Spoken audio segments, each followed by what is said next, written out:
Spring Thunder is brought to you by the National Wild Turkey Federation, Woodhaven Custom Calls, Federal Premium Ammunition, Muddy Outdoors, ScoutLookWeather.com, and Cabela's. Thanks for joining us this week on Cabela Spring Thunder. This episode might be the most special one that I've done so far because it's all about hunting with my grandpa's muzzleloader on public land right here in Iowa. And we have had one of the most amazing weeks of turkey hunting that I've ever experienced. So I'm going to show you lots of highlights from our week. We hunted 4 days, we're on lots of gobblers, and had several comical mishaps along the way with the old musket. But it's all part of it, and we'll end with our incredible hunt on May the 12th. I hope you enjoyed it. It was an amazing time in the woods, and it's definitely a hunt that I'll never forget. Well, it's just after lunch right now, and we struck a bird off down in the bottom below us. We actually heard him. He was gobbling some thunder. We'll try to get above him, see if we can call him in. He sounds like he's by himself, so chances look good so far.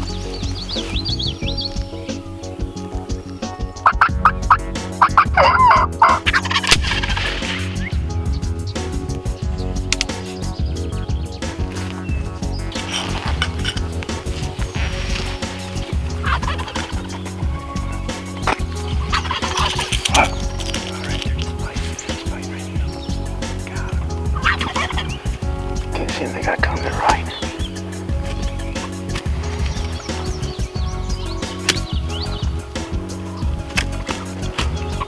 Okay, I've got him good.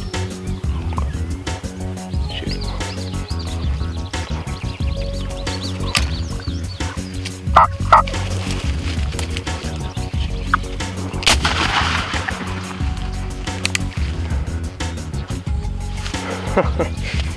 That was incredible. Too much brush. Too much brush. Still hunting. Not tagged out yet. So let's see what other kind of fun we can get ourselves into.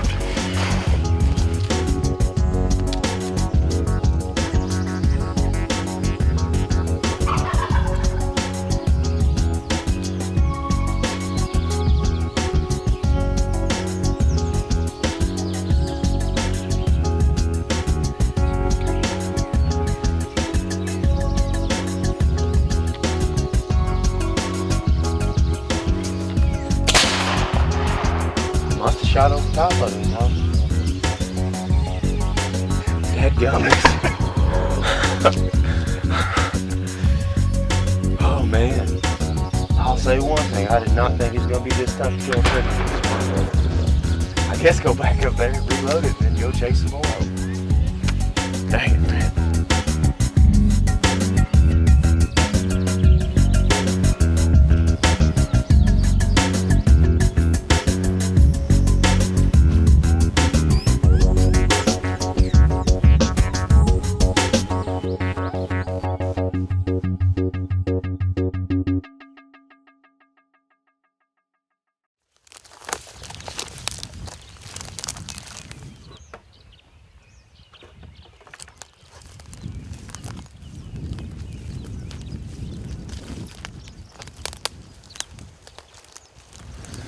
I'm going to try to get right in this grass right here.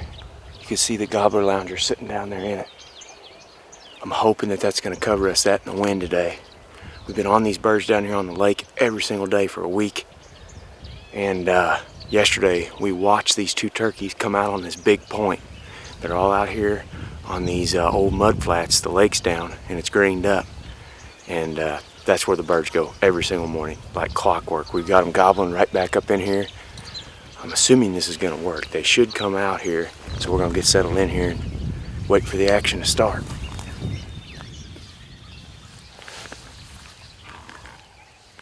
He's coming.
Pop.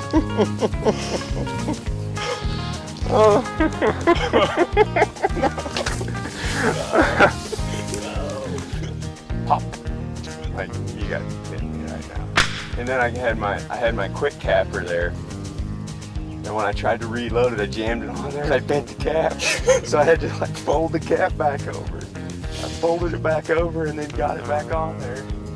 I left this muzzleloader last night in front of a box fan all night long to make sure that everything was dried out good, that we wouldn't have any issues at all with moisture. It didn't trigger the shot as soon as I shot it, went pop, boom. You know, there was even more time there. Our plans have been working pretty much perfectly. We just can't get the gun to go off at the right time. Oh, you gotta be kidding me. Sure, I've been doing a lot of reloading here lately.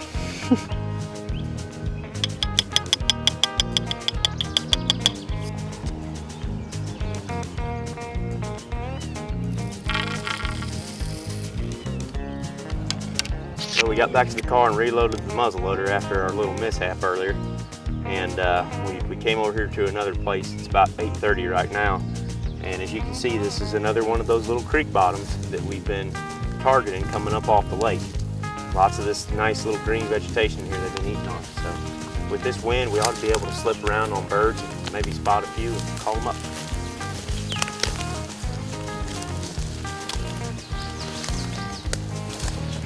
Gotta be something out there.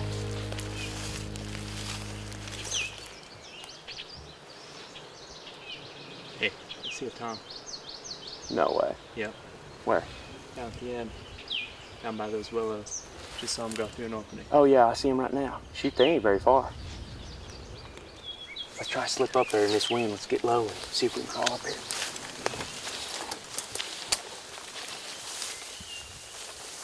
Wait.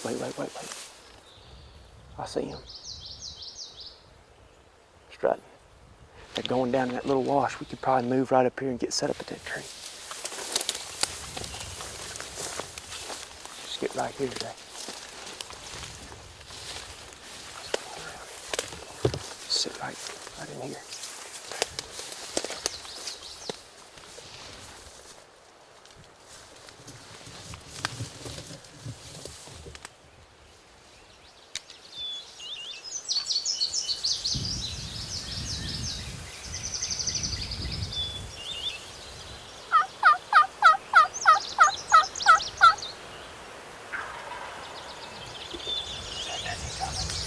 Can you see him?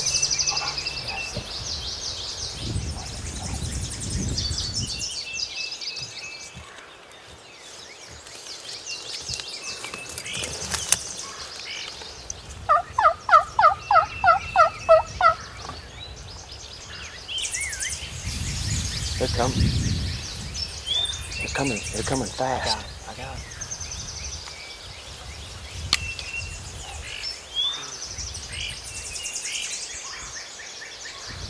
Here they come.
We did it!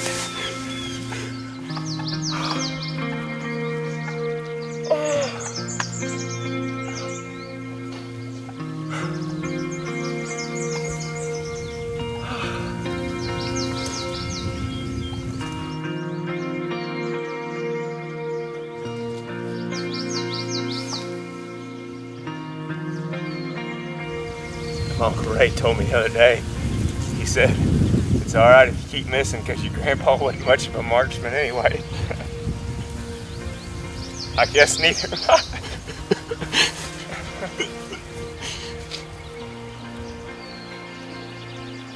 Oh, that's cool. What a week. I knew the old muzzleloader could do it. It was all about me putting the bead in the right spot and the deadgum cap going off. I missed that first one in Missouri, and I called my uncle and asked him what I was doing wrong. He told me, so I reloaded some different charges in it and tried patterning it some more and started getting a little better shots out of it. Man, that's cool.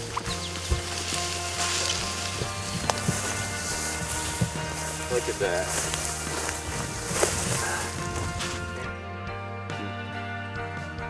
We worked a long time for that boy. This has been one of the most incredible weeks of turkey hunting that I'd say I've ever had.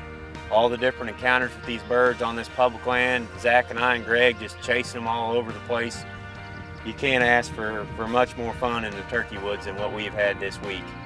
And it's definitely a hunt I won't soon forget, getting to take this bird with my granddaddy's old muzzleloading shotgun. We lost him last year to cancer, and I always looked at this gun in his old smoking cabin that he had and was interested in it. My Uncle Ray gave it to me afterwards and said go kill some stuff. So I've been trying to kill some stuff, but I haven't been all that successful so far. I've missed a lot of opportunities this week, but I suppose that just comes with learning a new weapon, and finally connected on this guy at about 7 yards. They come right up there to us.